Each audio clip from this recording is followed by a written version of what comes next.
Tips, by the way, is defined as tips received in an occupation where an individual customarily and regularly receives tip income. Shout out all my bartending staff back in Hollywood. Along with how you could receive no tax on tips, no tax on overtime, $1,000 for every child, among a variety of other initiatives. Here's everything that you need to know and more, along with one little secret that can instantly save you thousands of dollars that almost nobody knows about. Stay for the big, beautiful bill. Now, this is one of the most important pieces of legislation of Mr. Trump's entire presidency, and today, July 4th, it's going to be signed by the president. Time is the most valuable asset, and I save it for you. Welcome to the week in YouTube Finance. Big Beautiful Bill has officially passed, representing one of the largest tax cuts in U.S. history. This bill will lower tax rates, increase deductions, and create several incentives that will allow savvy taxpayers to greatly reduce their taxes.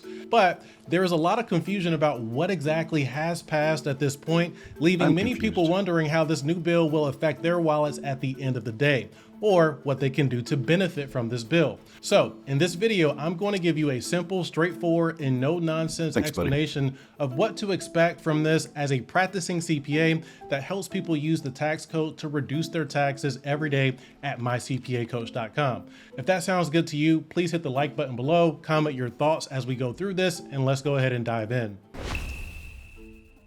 Okay, so let's start with the provisions that will impact almost everyone watching this. Like number one, the permanent decrease to the individual tax rates. This is quite literally the most expensive provision in this tax bill, expecting to reduce government tax revenues by over $2 trillion over the next decade. Or in other words, this is putting $2 trillion back into our pockets. Now, the 2017 tax cuts reduced several tax brackets, like the 39.6 bracket down to 37%, the 25% bracket down to 22%, and the 15% tax bracket down to just 12%. These tax rate reductions were originally temporary in nature and were set to expire at the end of 2025. But this bill will make those reductions permanent. Now let's move on to number two, the permanent increase to the standard deduction, which 90% of taxpayers claim at this time. So the 2017 tax cuts more than doubled this deduction, but that temporary increase was also set to expire at the end of 2025. This bill not only extends this deduction, but it also makes it permanent. This change alone is projected to save taxpayers over $1 trillion over the next decade. It also makes temporary upgrades to the itemized deduction, which taxpayers can choose to take instead of the standard deduction when it is more beneficial for them. So prior to this bill passing, there was a lot of fuss about the SALT deduction, which allows people to write off their state and local taxes on their federal income tax return. Well, the 2017 tax cut capped those write-offs to just $10,000, which actually negatively impacted many taxpayers in high tax states like New York, California, New Jersey, and so on. Because if you paid higher than $10,000 in state and local taxes or property taxes, then you were unable to write off more of those expenses on your tax returns. This bill temporarily increases the cap to $40,000 through the end of 2029, which will make the itemized deduction more beneficial for millions of taxpayers. But that's not the only temporary upgrade here. This bill will also allow taxpayers to write off up to $10,000 of their car loan interest on qualifying vehicles through the end of 2028. $10K off a car loan, not too bad. Now, this would only apply to newly purchased American-made cars and would be subject to income limitations depending on your filing status. And if you do qualify for this, you will be able to take this deduction even if you do not claim the itemized deduction. Also, if you have children, you may also benefit from the new child tax credit. This is another provision that was set to expire at the end of 2025, which would have caused the child tax credit to go from $2,000 down to just $1,000 per qualifying child. This bill extends this and increases the child tax credit to $2,200 per child, which is expected to save taxpayers nearly $800 billion in taxes over the next decade. Now, this credit will continue to phase out based on your income, starting at $200,000 for single taxpayers or $400,000 for married taxpayers. This bill also increases the senior tax deduction for individuals over the age of 65. Prior to this bill, seniors were only entitled to a $2,000 additional deduction or $3,200 if they filed with a qualifying spouse. This bill increases that deduction to $6,000 for each qualifying individual, which is subject to income limitations based on their filing status. But considering the fact that this bill fell short of delivering on the no tax on Social Security promise, this is the least they can do for seniors, in my personal opinion. Anyway, while we're speaking of no taxes, let's go ahead and address the no tax on overtime promise as well here. Now, despite the name, all overtime wages will not be exactly exempt from taxation. What this bill does is it allows certain individuals to take a deduction against their overtime wages, which will effectively result in no tax on that portion of their income up to certain limits anyway. This bill will grant single taxpayers up to a $12,500 deduction against their overtime wages, and married individuals up to $25,000 of a deduction against those same wages. And this deduction will also be subject to income limitations as well, beginning to phase out for single taxpayers with over $150,000 in taxable income and over $300,000 for married taxpayers filing jointly. There are similar income limitations to the no tax on tips provisions in this bill as well. This bill allows a deduction against qualified tip income up to $25,000 and is subject to the same income limitations we just saw. And qualified tips, by the way, is defined as tips received in an occupation where an individual customarily and regularly receives tip income. This will apply Shout out all my bartending staff back in Hollywood. to employees and certain business owners that provide hospitality services, personal care, transportation, and certain creative and retail services as well. However, specialized service trades or businesses do not qualify for this, like doctors, lawyers, accountants, dentists, or really any business where the reputation or skill of the provider is the main thing people are paying for. And speaking of businesses, let's go ahead and address some of the biggest tax provisions in this bill for them as well, like the permanent extension of the QBI deduction, which will literally save business owners billions in taxes over the next decade. So the QBI deduction was originally introduced in 2017, which granted qualifying business owners an immediate 20% deduction against their qualifying business income. For example, a business owner with $150,000 in qualifying income would get a $30,000 tax deduction to use against that income. And for individuals earning below a certain threshold of income, they would automatically qualify for this deduction as long as they had some form of self-employment income, whether it be through an S Corp, a partnership, a single member LLC, or an unincorporated business like a side gig, for instance. Then this deduction starts to phase out for certain types of higher income business owners with specialized trades or businesses. But not all business owners are actually subject to those income limitations. And prior to this bill, this provision was going to completely expire at the end of 2025, but this bill permanently extends this provision for good. Plus, it increases the income thresholds to qualify by $25,000 to $50,000 depending on your filing status, which will allow certain high income earners to qualify for this under the new rules where they did not under the old rules. Some business owners will also have opportunities to segment their business structure to qualify for this, which could essentially allow them to split some of their business income into a structure that does allow them to qualify for the QBI deduction as well. To learn more about that, just comment QBI in the comments below. Now, in addition to the QBI deduction, there's another big tax incentive in this bill for business owners: the permanent extension of bonus depreciation, which is huge. Bonus depreciation grants an additional tax deduction against tangible business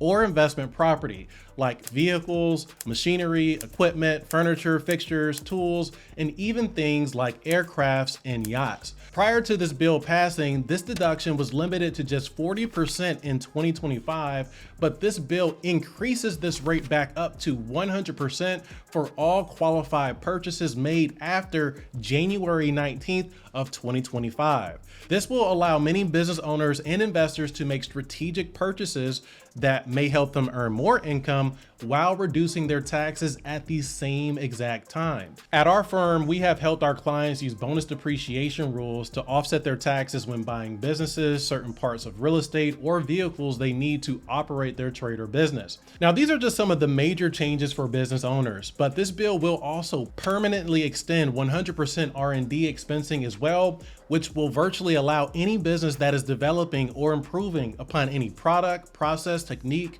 formula, or software to write off 100% of qualifying research and development expenses as opposed to receiving a partial deduction. It also permanently renews and enhances the Opportunity Zone tax credit, which has allowed investors to defer and avoid capital gains taxes when making investments into qualified Opportunity Zone funds. I will be creating several in-depth video guides that go into many of these tax provisions in greater detail, so make sure you subscribe to our channel to stay in the loop on those, and also drop a comment below and let me know which of these you're the most interested in learning more about. Also, if you need help implementing some of these strategies and your CPA is not helping you plan around these type of things, just apply to work with my team today at mycpacoach.com. Thank you for watching. So that was really cool. I really like getting the POV from a CPA. We're gonna get a lot of points of view from different folks, so let's get back into it. What's up, you guys? It's Graham here. So you better prepare yourself, because starting today, it is 100% confirmed that we are seeing some of the biggest tax breaks and cuts of the last decade. That's right, Trump's new tax plan is now officially signed into law. And I gotta say, if you make any amount of money whatsoever, you need to hear exactly what's inside, because it could either end up saving you or costing you a ton of money, all depending on how fast you're able to act. That's why if you want to hear about all the new changes that are about to directly impact you, along with how you could receive no tax on tips, no tax on overtime, $1,000 for every child, car loan write-offs, and massive $40,000 state tax deductions, among a variety of other initiatives, here's everything that you need to know and more, along with one little secret that could instantly save you thousands of dollars that almost nobody knows about. Although before we start, I don't usually do this, but as a quick disclaimer, when I was researching this video, it was almost impossible to find sources that were not incredibly biased. Like, one side says it's a disgusting abomination that ends America's time as a great power, while the other side says it's the best thing ever and it'll spark economic growth. So if you appreciate just hearing a neutral stance with just the facts, it would mean the world to me if you hit the like button or subscribe if you haven't done that already. It actually Thank you, Graham. Let's all hit the like button for him.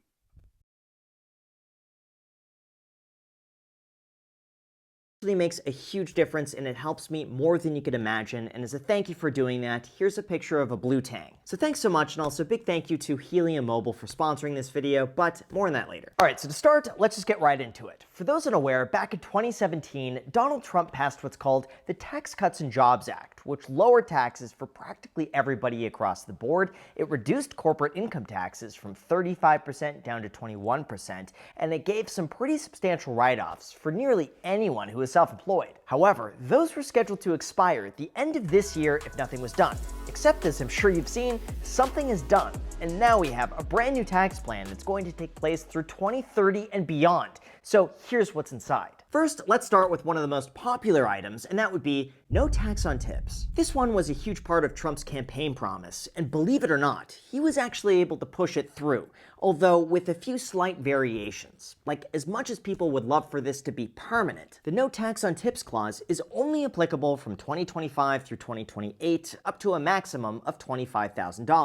Now, in terms of who qualifies, this applies to those who work in traditionally tipped industries, like in restaurants, hospitality, bartending, or taxi services, and you could still claim the benefit even if you receive a W-2 paycheck. On top of that, tips in this case will also include both cash and credit card transactions, which is good for anyone who is worried about that. However, the benefit of this will begin to phase out for higher earners. That is a big deal.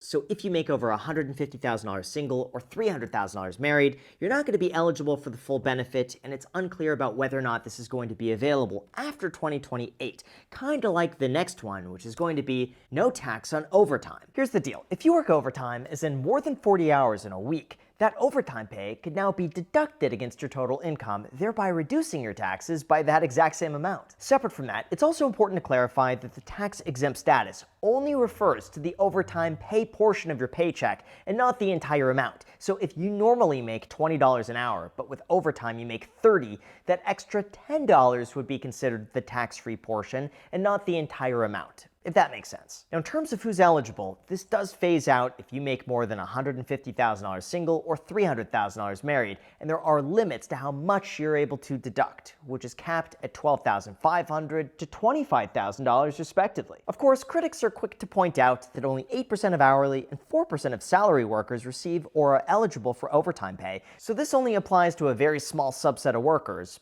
But if it does apply to you, great, more money to you. However, speaking of critics, this next one has been the most controversial for the last few years, and that would be the new $40,000 SALT deduction. See, prior to the 2017 Tax Cuts and Jobs Act, state and local taxes could be completely deducted from your federal income taxes. So as an example of this, if you lived in California and paid $30,000 in state income taxes, along with $20,000 in property taxes, that $50,000 could be completely deducted from what you owe the federal government. But beginning in 2018, all of that changed. Instead of being able to deduct the full $50,000, the new tax plan capped state and local tax deductions to just $10,000 total, regardless of if you were single or married, and not adjusted to inflation, leaving residents in states like California, New Jersey, and New York paying a lot more money than they did before. Except now, that's beginning to change. Starting in 2025 and running all the way through 2029, state and local tax deductions have been quadrupled to $40,000, increasing with inflation every year thereafter. However, as a way to prevent high-income earners from getting the majority of this benefit, this tax plan will begin to phase out these deductions once you begin earning above $500,000 a year, adjusted to inflation. Meaning if you make more than this amount, your deductions begin to shrink back down to its original $10,000 limit. Although here's a quick tip for anyone living in a high income tax state who makes over $500,000 a year. And seriously, this is worth a like and subscribe, because if you didn't know about this already, it could easily save you tens of thousands of dollars, and it's what's called the SALT cap workaround. Here's an overly simplistic view of exactly how it works. Instead of an S-corp owner paying themselves the full distribution and then being required to pay state taxes on a personal level, the S-corp will pay its portion of state taxes as a deduction, since that's not limited by the $10,000 or $40,000 SALT cap. And then that credit will transfer to you on the individual level, essentially allowing you to use the full amount that you pay for state and local taxes as a tax write-off. Don't believe me? Well, so far, 30 states have already approved the strategy, and the IRS even issued their guides the full amount that you pay for state and local taxes as a tax write-off. Don't believe me? Well, so far, 30 states have already approved the strategy, and the IRS even issued their guidance on how to proceed with it. On top of that, the Senate was considering language that would close this loophole, but they didn't do it. Beyond that, though, I'm going to be honest. These tips and tricks are really just the very beginning, because there are others that you absolutely have to be made aware of, especially since it'll have a direct impact on you starting today. Here's the thing, with all of these tax changes soon going into effect, it's more important than ever to find savings wherever. All right, so in terms of the brand new tax plan, there are 6 more major items that you have to be made aware of, with the first being lower tax rates. Essentially, the current tax brackets between 12 and 37% will remain as they have been since 2018 and will increase with inflation every year through 2029. This means no more 39.6% tax bracket, and after-tax income for nearly all Americans will be going a little bit higher. 2, we have the mortgage interest deduction. This allows the interest up to the first $750,000 worth of a mortgage on a primary residence to be written off of your income. So as an example of this, if you have a $750,000 mortgage and you pay 6% interest, that is $45,000 that you could potentially use to reduce your income. On top of that, mortgage insurance premiums could also be eligible for a deduction. 3, we got a big one. Bonus depreciation is back. Honestly, from this entire plan, this one is the biggest tax write-off for high-income earners, and if you fall into the right industry, it could save you a ton of money. Like, for those unaware, in 2018, Trump made it possible for certain business owners to deduct 100% of qualifying expenses against their income in the first year it's placed into service, saving them a ton of money. And even though this was scheduled to phase out and expire, He just made it permanent. With this new tax structure, 100% bonus depreciation is here again indefinitely, which means business use cars that weigh more than 6,000 pounds once again become 100% tax write-off, planes could be 100% tax write-off, and certain real estate expenses could be bonus depreciated in their first year against all income. So it's pretty incredible. But after that, we also have 4, an increased standard deduction. In this case, the standard deduction is raised to $15,750 single or $31,500 for married filing jointly, effective in 2025. So even if you don't qualify for anything else on this list, there you go, that is a reduction of your income right off the top. 5, there's also a qualified 20% small business deduction that's back. This allows eligible pass-through entities like an S corporation to take a 20% deduction right from their top-line revenue, and now it's officially been made permanent, effectively giving anyone who qualifies an instant 20% deduction indefinitely. And 6, we now have the threshold for a 1099 reporting going from $600 in a year to $2,000 in a year. This one has probably been one of the simplest, quietest wins of the entire bill, because prior to this, if you paid someone more than $600 in a year, you would have to issue them a 1099, get their tax information, and report that to the IRS. But now that's been increased to $2,000, saving a lot of people who pay for small jobs a lot of paperwork. Now, even though most of these that we've discussed so far are existing that have either been increased or made permanent, these next few ones are something that we've never seen before, like this,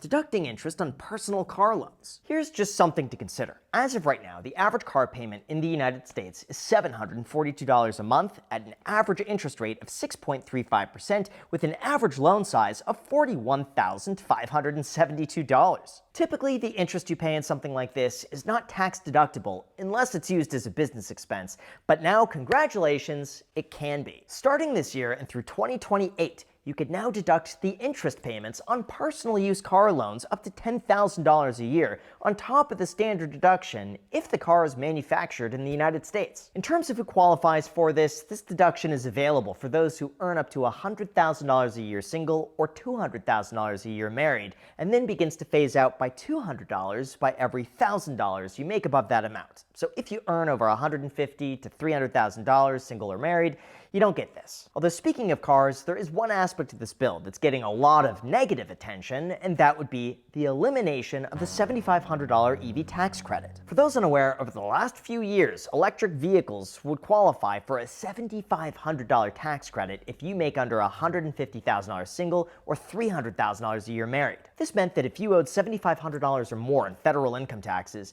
they would give you all of that money back, dollar for dollar, just for buying an EV, which is crazy. However, all of that is now coming to an end, sooner than expected. Instead of initially expiring December 31st, 2025, it's now scheduled to expire September 30th, 2025. So if you're thinking about getting an EV and getting that $7,500 tax credit before it goes away, now is probably the last chance you're going to have to do it. On top of that, there's a few other discounts that you should be made aware of, including senior citizen discounts. Now, even though Trump initially promised no taxes on Social Security income, this proved to be way too difficult to implement, so instead, they simply raised the standard deduction by $6,000 for those over the age of 65 through tax years 2025 to 2028. From there, it phases out once you begin to earn over $75,000 a year single or $150,000 a year married. Essentially, this could help shield some, if not all, of a person's qualifying income from Social Security taxes, especially since not all Social Security income is taxed to begin with.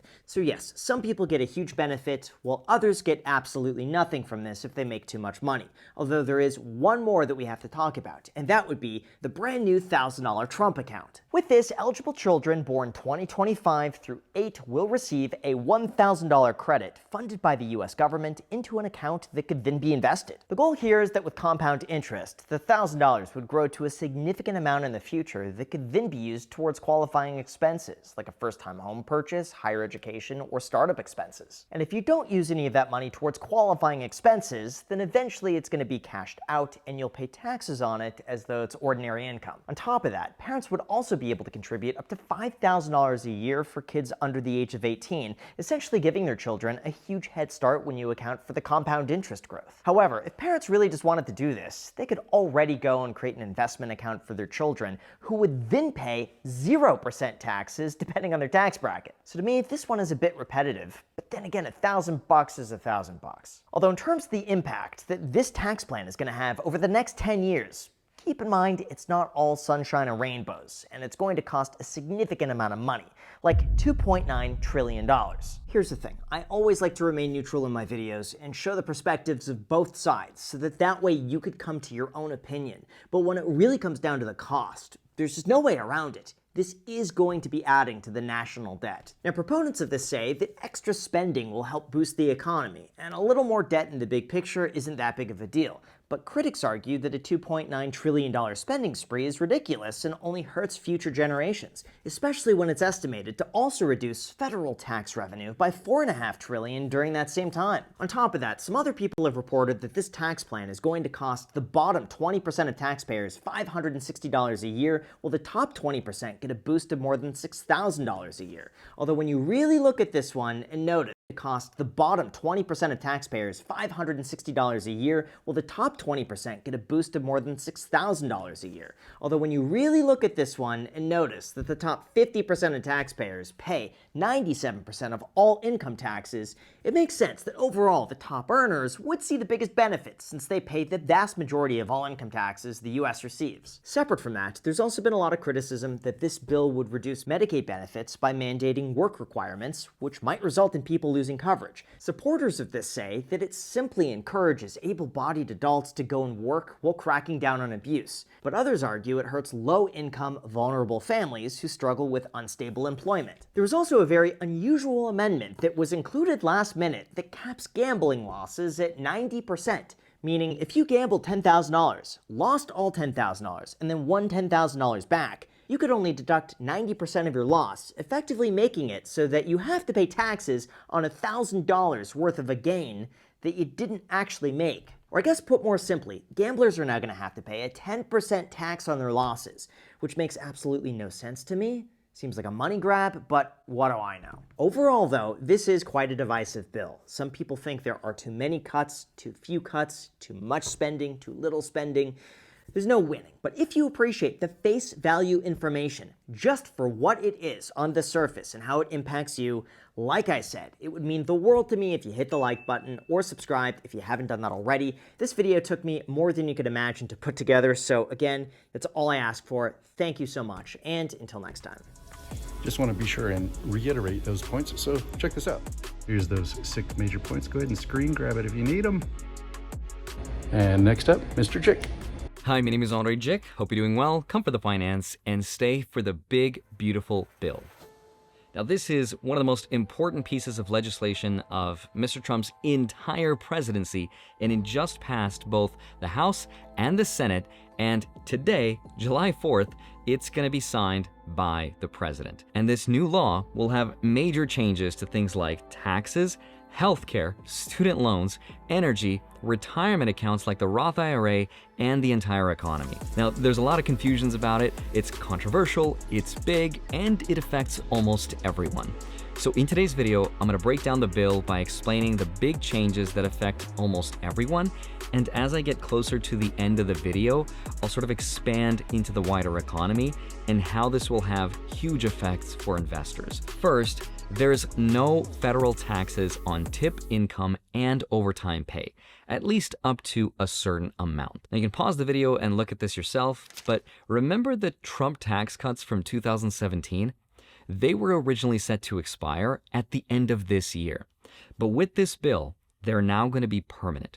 From 2025 through 2028, this bill will add a few new short-term tax breaks that could make a difference depending on how you make your money. If you work in a service job, for example, or you put in extra hours, that's more money that you're going to get to keep. But the benefit phases out once you make more than $150K a year or $300,000 as a couple. Next up, if you're in the market to buy a new car, there's some major changes. There's going to be a new deduction for interest paid on car loans, but only for new cars that were assembled here in the US. Now, we all know no car is 100% made in the US, so the bill defines this as the final assembly, meaning the car can have parts sourced from all over the world. It can even be assembled in another country.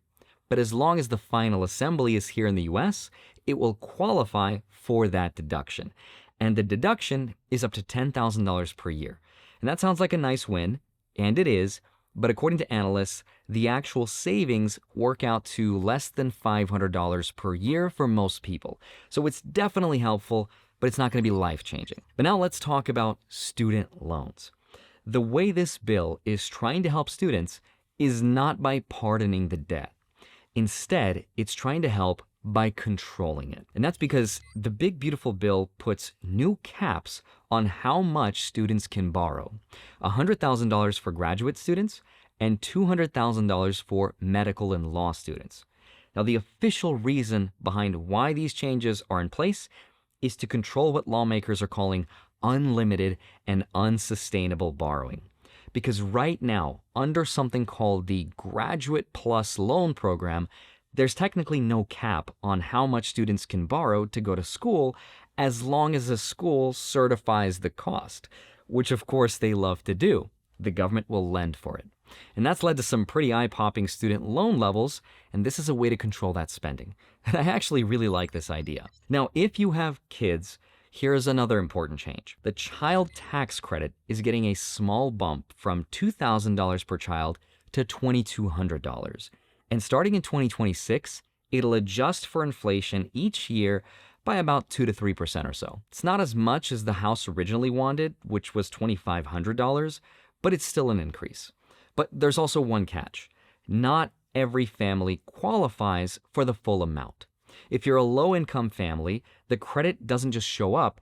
You have to earn above a certain threshold to get it. And it's estimated that about 17 million kids won't see the full benefit because those families don't make enough. Now let's move on to healthcare, because this is one of the most controversial parts of the entire bill. The big beautiful bill cuts about $800 billion from Medicaid over the next 10 years. Now, to be clear, that doesn't mean the program is going away, but it does mean that the rules are going to get stricter. For example, if you have no children, you'll need to work at least 80 hours a month just to stay enrolled. And you'll also have to prove your income and residency twice a year instead of once. And if you miss that paperwork's deadline, even if by accident, you could lose coverage. Now, the reason why the government is doing this is because they want to lower government spending and encourage more people to come to work, which is good. But the Congressional Budget Office also estimates that up to 12 million Americans could lose access to health care because of these changes. So if you've got older parents, or if you're in between jobs, or you're working part-time, this could make things a little more complicated, so just be aware of that. Now, obviously, this bill has been getting a lot of attention, but depending on where you get your news, the stories look completely different off the same Vantage plan I use myself. Let's talk about food prices, because the bill also changes something called SNAP, which is the food assistance program that used to be called food stamps. Now, if you've never used it, you might not think it matters, but SNAP helps feed over 40 million Americans, so any changes here will affect the economy in a big way. And under this new bill, the benefits will now adjust more slowly for inflation.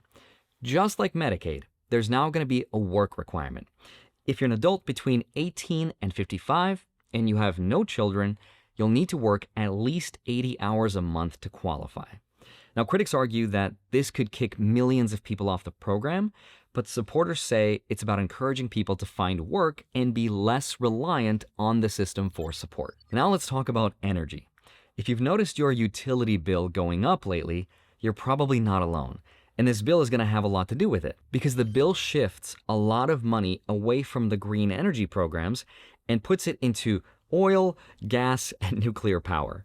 Now, supporters say that in the longer term, this will lower our energy prices because it will boost U.S. production and cut back on government subsidies. But it also means less tax credits for things like solar panels and energy-efficient upgrades, which could make those things more expensive. The bill also gives the state the option to charge us extra fees on utility bills if our electricity use goes above a certain monthly limit. It's kind of a stealth tax for people who like to run the AC a lot. And as someone who lives in Las Vegas, that's not good for me. Now, this bill also has some major changes to the Roth IRA by 2026. And this is super important. Right now, you know that if you make too much money to contribute to a Roth IRA, there's a loophole. You can just contribute to a traditional IRA and then convert it to a Roth. A lot of people I know do this, and it's totally legal, but not for a lot longer. Because starting in 2026, this bill will get rid of the backdoor Roth IRA strategy completely. That means no more after-tax IRA conversions. If you've been doing that trick every year to build tax-free income in retirement with a backdoor or even a mega backdoor Roth IRA, you might want to start looking at other options right now. And there's two reasons why they're doing this. First, it raises tax revenue.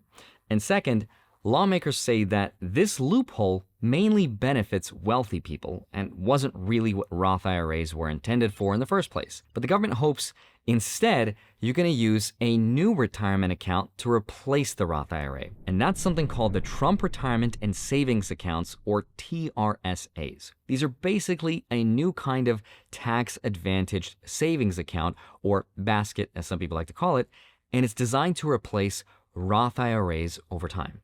Here's how it's going to work. There will be no income limits to contribute to this account. And Did none of the other guys mention this? This seems new to me. Did I? Anyway, let's focus. Let's lock it in. designed to replace Roth IRAs over time. Here's how it's going to work. There will be no income limits to contribute to this account, and the federal government will contribute $1,000 to an investment account for every American baby born between January 1st, 2025 and December 31st, 2028. You'll also be able to contribute up to $5,000 in after-tax income per year to this account.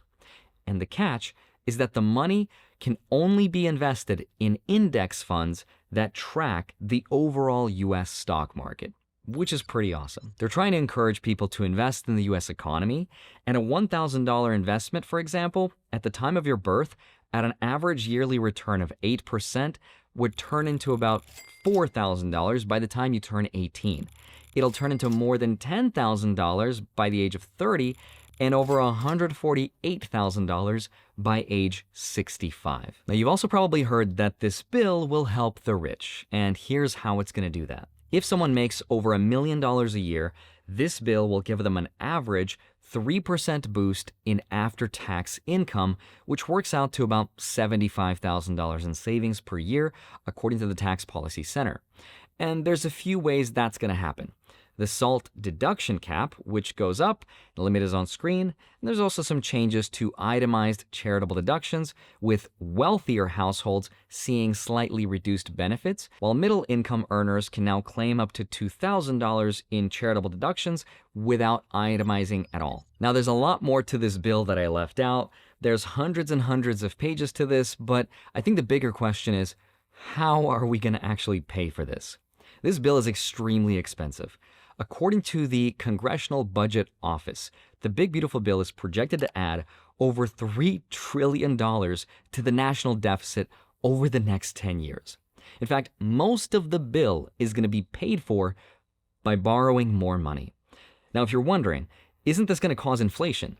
And the answer is definitely asset inflation. The latest developments in these bills are fundamentally inflationary. We have had a series of senators who have come on this program to talk about their concerns with the bill, including Ron Johnson and Rand Paul.